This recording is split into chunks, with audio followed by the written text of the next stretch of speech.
Subscribe कीजिए अपने भक्ति चैनल डिवाइन स्टोरीज को और जुड़े रहे आध्यात्म से।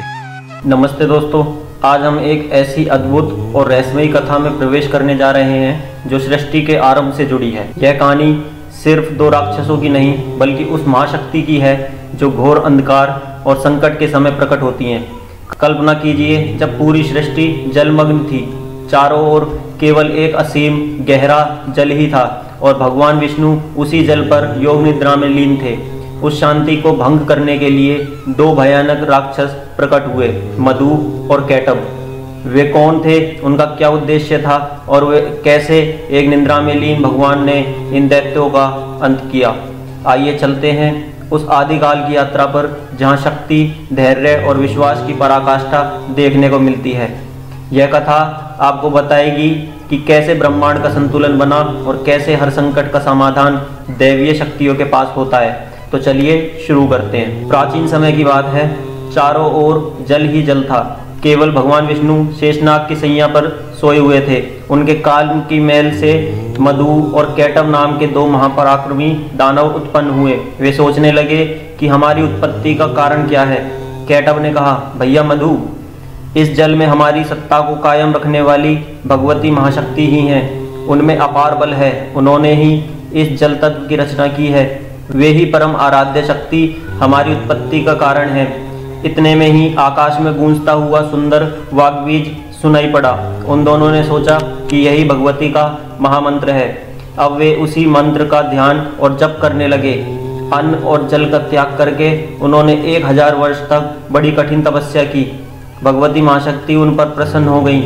अंत में आकाशवाणी हुई, दैत्यों, तुम्हारी तपस्या से मैं प्रसन्न हूँ, इच्छा अनुसार वर मांगो। आकाशवाणी सुनकर मधु और कैटभ ने कहा, सुंदर व्रत का पालन करने वाली देवी, तुम हमें स्वेच्छा मरण का वर देने की कृपा करो। देवी ने कहा, दैत्यों, मेरी कृपा से इच्छा करने पर ही मौत तुम्हें मार सकेगी। देवता और दानव कोई भी तुम दोनों भाइयों को पराजित नहीं कर सकेंगे। देवी के वर देने पर मधु और कैटभ को अत्यंत अभिमान हो गया। वे समुद्र में जलचर जीवों के साथ क्रीड़ा करने लगे। एक दिन अचानक प्रजापति ब्रह्मा जी पर उनकी दृष्टि पड़ी। ब्रह्मा जी कमल के आसन पर विराजमान थे। उन दैत्यों ने ब्रह्मा जी से कहा, सुव्रत, तुम हमारे साथ युद्ध करो। यदि लड़ना नहीं चाहते तो इसी क्षण यहाँ से चले जाओ, क्योंकि यदि तुम्हारे अंदर शक्ति नहीं है तो इस उत्तम आसन पर बैठने का तुम्हें कोई अधिकार नहीं है। मधु और कैटभ की बात सुनकर ब्रह्मा जी को अत्यंत चिंता हुई। उनका सारा समय तप में बीता था। युद्ध करना उनके स्वभाव के प्रतिकूल था। भयभीत होकर वे भगवान विष्णु की शरण में गए। उस समय भगवान विष्णु योग निद्रा में निर्मग्न थे। ब्रह्मा जी के बहुत प्रयास करने पर भी उनकी निद्रा नहीं टूटी। अंत में उन्होंने भगवती योग निद्रा की स्तुति करते हुए कहा, भगवती, मैं मधु और कैटभ के भय से भयभीत होकर तुम्हारी शरण में आया हूँ। भगवान विष्णु तुम्हारी माया से अचेत पड़े हैं। तुम संपूर्ण जगत की माता हो। सभी का मनोरथ पूर्ण करना तुम्हारा स्वभाव है। तुमने ही मुझे जगत श्रेष्ठा बनाया है। यदि मैं दैत्यों के हाथ से मारा गया तो तुम्हारी बड़ी अपकृति होगी। अतः तुम भगवान विष्णु को जगाकर मेरी रक्षा करो। ब्रह्मा जी की प्रार्थना सुनकर भगवती भगवान विष्णु के नेत्र, मुख, नासिका, बाहु और हृदय से निकलकर आकाश में स्थित हो गई और भगवान उठकर बैठ गए। तदंतर उनका मधु और कैटभ से 5000 वर्षों तक घोर युद्ध हुआ। फिर भी वे उन्हें परास्त करने में असफल रहे। विचार करने पर भगवान को ज्ञात हुआ कि इन दोनों दैत्यों को भगवती ने इच्छा मृत्यु का वर दिया है। भगवती की कृपा के बिना इनको मारना असंभव है। इतने में ही उन्हें भगवती योग निद्रा के दर्शन हुए। भगवान ने रहस्यपूर्ण शब्दों में भगवती की स्तुति की। भगवती ने प्रसन्न होकर कहा, विष्णु, तुम देवताओं के स्वामी हो। मैं इन दैत्यों को माया से मोहित कर दूंगी, तब तुम इन्हें मार डालना। भगवती का अभिप्राय समझकर भगवान ने दैत्यों से कहा कि तुम दोनों के युद्ध से मैं परम प्रसन्न हूँ। अतः मुझसे इच्छा अनुसार वर मांगो। दैत्य भगवती की माया से मोहित हो चुके थे।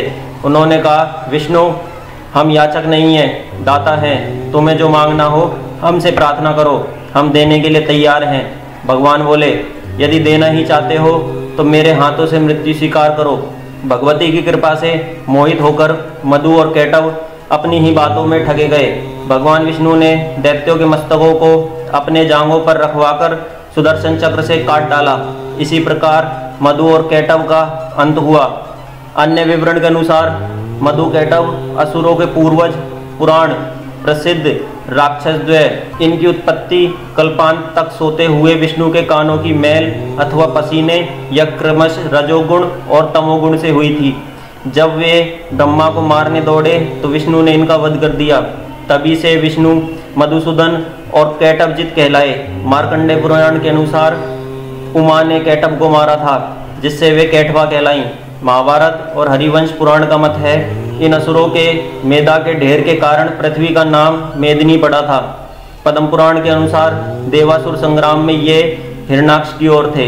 तो देखा दोस्तों आपने कैसे जब धर्म और सृष्टि पर संकट आया तब भगवान विष्णु की योग निद्रा से महाशक्ति योग माया प्रकट हुई। उन्होंने न केवल भगवान को जगाया बल्कि उनके क्रोध को शांत कर उस ऊर्जा का संचार किया जिससे भगवान ने मधु और कैटभ जैसे शक्तिशाली असुरों का वध किया।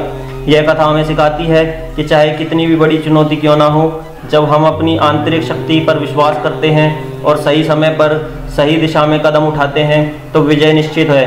यह सिर्फ राक्षसों के अंत की कहानी नहीं बल्कि इस बात का प्रमाण है कि हर संकट के पीछे एक नई शुरुआत है और नई संभावना छिपी होती है। उम्मीद है यह कथा आपके मन में शक्ति और विश्वास का एक नया भाव जगाएगी।